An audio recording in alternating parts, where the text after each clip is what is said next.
All right. Hello and welcome. This is the 2022 market update.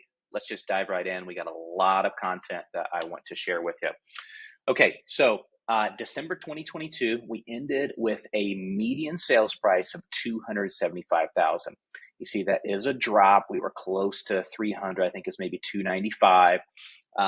This is all the way back in 2017, started at 140. And you see, it's just a lot of up and down. It's kind of like going through the summer market and then summer down to winter. That's exactly what we're experiencing. It actually started to increase a little bit from November to December, which is really good. So record prices here, nothing out of the ordinary. Closed sales, you see here again, this is so cyclical from January up to usually August, and then it goes back down to December and so forth. That's exactly what we're experiencing. When we get the numbers for January of 2023, I bet you that's going to be the first month that we have seen in probably 10 years that it's actually not going to skyrocket up from January to February. It's probably going to dip down a little bit lower, which again is different from the last several years. But look at this. This is a cycle. That's exactly what's happening. We're seasonal here in the Indianapolis market, and so this is kind of par for the course. Percent of list price received. Right now, we're at 97.6%. That's what we experienced in December. That's not 2022 as a whole. You see, we were up to about 102.4% kind of in the summer. So if what people are doing is they're reporting, we were at 102.5%. Now we're at 97.5%. That's a 5% jump. Well, yeah, if you just look at that data, but if you look over the last 5 years here, this is where we've hovered. This is about the average. Like this is an anomaly. This is somewhat out of the ordinary. This is just extra circumstantial.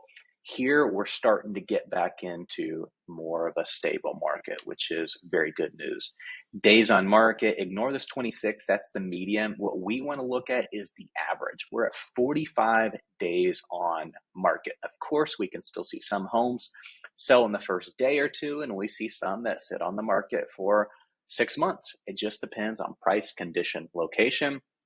But again, if you're just looking from the summer numbers, yeah, we are way higher, about 300% higher than where we were, but that is not normal. We kind of need to forget about this time right here and just focus on what does it look like over the last 5 to 10 years. We're in that cycle. I remember, when it was starting to creep down to about 60 days on market, we thought, oh my goodness, this is going to be one of the, best selling markets that we have seen in a long time. And it's just continued to go down and down and down. And so I do expect this number to go up a little bit more, but I think it's probably going to hover around that, maybe 45 to 60 days, probably as an average for all of 2023. So I'll report back with that when we get more data. Active inventory, this is the amount of homes that are actually on the market. So you can see again, looking at the craziness of the market, we were way low, around 2,000, below 2,000 compared to over 8,000. We still have an inventory issue, but we have so much more inventory than what we did at the beginning of 2022. Now, probably the biggest reason for that is interest rates were at about 3% beginning of 2022, and then they ended, kind of in that sevens. So that definitely makes a big difference for sure. But there are great pros to still buying in this market. But again, if you look at active inventory, we have much less inventory, which typically means more of a seller's market than a buyer's market. And so that's what we're seeing. Absorption rate, or another way of saying that is months of inventory. So if there were 200 home sales last month, in the last 30 days, 200 home sales, and we had 400 homes that were actively on the market right now, months of inventory, or the absorption rate, would be 2 months, meaning it would take us 2 months to sell all of the active listings that we have. So right now we have 1.6. Between 0 to almost 6 months is a seller's market. That 5 to 6 is kind of a normalized. Anything after that's a buyer's market. We are not anywhere close to a buyer's market. Do I think that number is going to rise? I do think it's going to rise some. But again, if you look at 2017, 2018, 2019, and beginning of 2020, which was a great market, we thought that was red hot. we were over 3 months of inventory, or 3.0 for absorption rate. So this is nothing crazy out of the ordinary. And it actually did go back down a little bit over the last 30 days.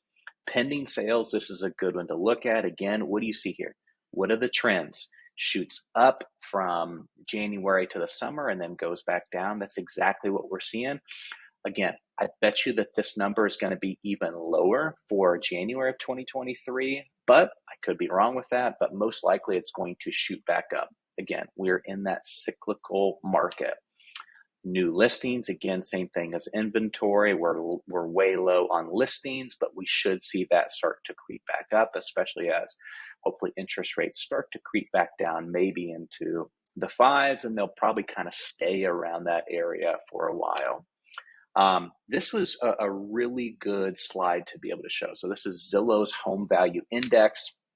This is their perceived growth out of, this is about 384 MSAs, market areas. We were 10th on that list. I believe so. Yeah, 10th on that list. That goes to show just how competitive and how outstanding the Indianapolis market is. Another good slide for this is even the rent index. We actually finished there at 6. So 6 out of 384 roughly MSAs.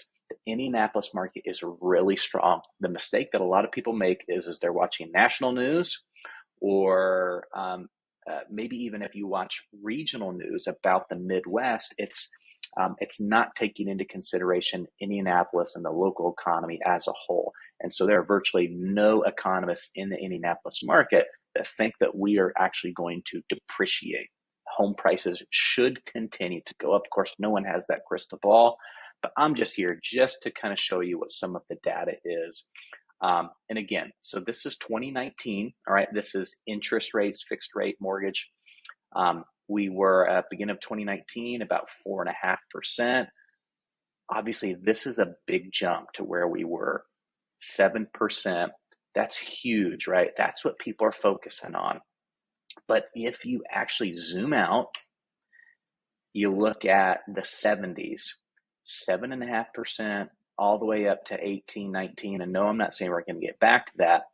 But if you look at where we are way lower than the average has been pretty much since, the 08. So we're talking, 40, 50 out of the last 60 years, we have had interest rates that have been higher than where we are today. And yes, I know it's painful. Yes, I know that this is not ideal. It should go back down. But if you zoom out and look at it more at a macro level, we are in a completely different situation than where we were.